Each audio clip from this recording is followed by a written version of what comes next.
talking about a former 49er, Alex Smith, who we are wishing the best and who we admire. Yes. Now we're going to go to Aldon Smith. Yes. And this is a perfect compare and contrast. Would it be okay if I introduce this topic, Grant? Please do. Okay. I never knew Aldon Smith as well as I knew Alex because Alex was the quarterback. But whenever Grant and or I talk to Aldon Smith, I want to emphasize this. He's soft-spoken. Yeah. He's very intelligent. Yeah. Would you agree? No question. Yeah. Articulate, intelligent, and I'm going to use a very strange word for an athlete, a male athlete. There's a sweetness about him. Yep. Which is endearing.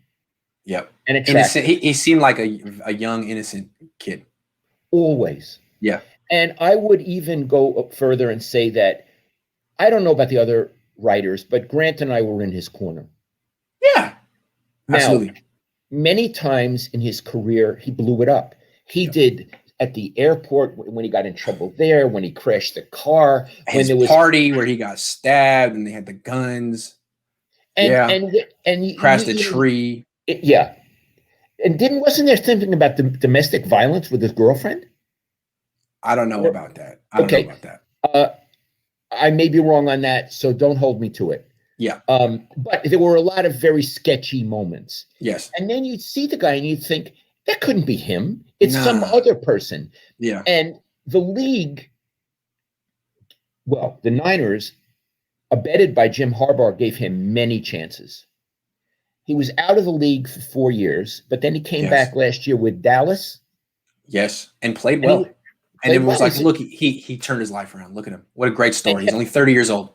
This is a success story. God love him. He went to Dallas. Look, he really understands. I mean, Bruce Miller, same thing happened to him. He was out of the league for 4 or 5 years. He's back in Jacksonville. So it was like, look at these guys that were troubled in their youth with the Niners getting a second chance, doing something good with it. It was a good story. Okay.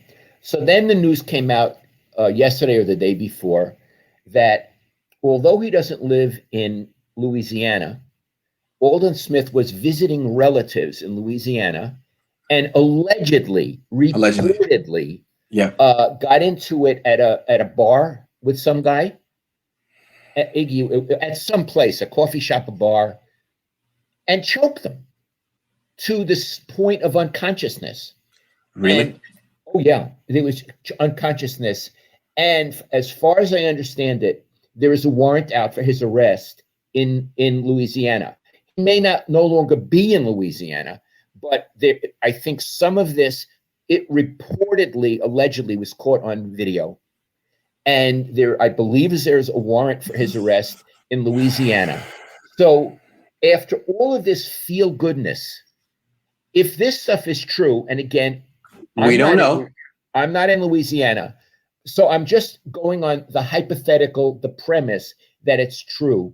Here's what I feel. I feel he had enough chances, Iggy. How many chances do you get? Yeah. If you or I choked somebody in a bar or crashed our car or got into stuff at the airport. There'd be no second chance.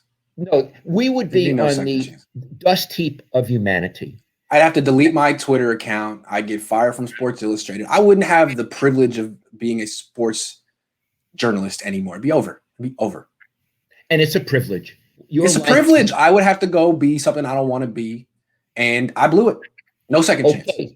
But as opposed to you, Aldon Smith got 4 or 5 chances. Yes, he did. Now, why did he get 4 or 5 chances? Is it because he is a moral paragon? No. I don't think so. No. Let's be real clear about the NFL.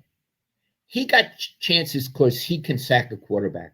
That's right. Now, the teams may say he's turned his life around, etc. They couldn't care less. Yeah. They couldn't care less. He's out of jail.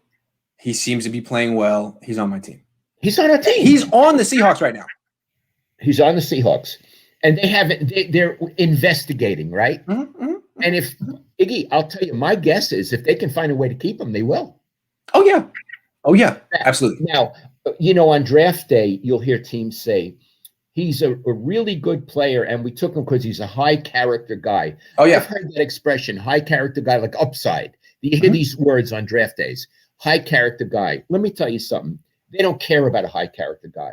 That's propaganda. Iggy, would you agree? It's PR. It's a marketing slogan. A marketing slogan. Now they might avoid taking a guy who had a DUI or who has an arrest on his record because it looks bad, but not because they have a moral stand against crime. No, I don't believe that the teams in the NFL really have a moral stand. Like, gee, he doesn't seem like a solid guy. He doesn't represent the values that we carry to the community, because we're more than a football team. We are the leaders of the community, and we are no. It's like, well, we can't. It's going to look bad if we have this guy. We can't draft this guy, or Aldon Smith. I guess Seattle doesn't care. Maybe the sports journalists up in Seattle just aren't that tough on him. I'm going to tell you a story, but I can't tell you the team or the name. Okay. I know for a fact that years ago, a certain player on a certain team was in jail for whatever, not for a long time, but he was in jail. Okay. He got out on a Saturday. The game was on the Sunday. I know this for a fact. The owner came to the offensive coordinator and said, just go over the plays with him and make sure he knows the plays for tomorrow. Yeah. I know that for a fact. Yeah, absolutely. I don't know which player it is, but I guarantee I know which team it is. Moving on, coming back to Aldon Smith, when he crashed that car into the tree. That was, I think, like a 7 a.m. on a Wednesday. He was tank drunk, totally drunk, going to practice. First thing, so either he woke up and drank or stayed up all night. Either way, dude had a problem. He played that Sunday against the Colts. Remember that? Harbaugh got a lot of heat for that. It was an outrage, and we love Jim Harbaugh. Had he talked to me, I would have said, Jimmy, not this Sunday. It's not it doesn't represent the values of your franchise. Forget what's best for Aldon Smith. What's best for your reputation, Jim, is to not play him in this game for a lot of reasons. Right. So here's what I want to say finally about Aldon Smith. Iggy, I don't want anything bad to happen to him. There are very few people in the world I want bad things to happen to, although there are a few. Yeah, well, me too. Yeah, okay. Yeah, all right. I don't want anything. It's not personal, but I no longer care about him. I don't want anything bad to happen to him. That would be crummy. But you know what? I'm not going to spend a minute of my life anymore after we talk thinking about him or feeling anything for him. His life is his responsibility. And so far, he's not handling it at all well, apparently. Yeah, last year when he was playing with the Cowboys, I was thinking, what a great story. Yeah. This is uplifting. And then when it happened yesterday, my first reaction was, how sad. And now that it's been a day and you say what you say, it's like, you know what? Yeah, man, I've said how sad about Aldon Smith like 8 times. It's not that sad anymore. He's 31 years old. Get it together, man. Stop choking people. Get it together. Allegedly. Stop choking people. Yeah. I have never choked anyone. Maybe I could be tested this afternoon. Maybe, I'll go to Starbucks and someone will look at me the wrong way and I'll see a side of myself that's never been there, but I'm hoping I can get through at least this week without choking someone. That's my goal. Those are the goals. So anyway. It's important to have goals, I think. And not choking is a good goal. Yeah. I couldn't imagine choking anyone.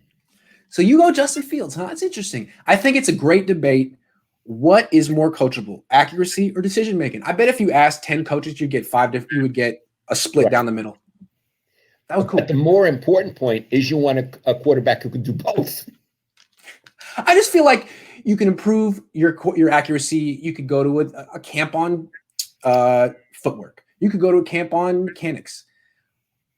What school do you go to become a better problem solver? That's like telling a 22-year-old, okay, we're going to make you smarter. How are we going to raise your IQ at 22? How? You can teach them how to do stuff, but you're not going to make a guy all of a sudden absorb information quicker. Can you? I don't think you can. All right. Well, you have a higher IQ than I do, so you always win these kind of arguments.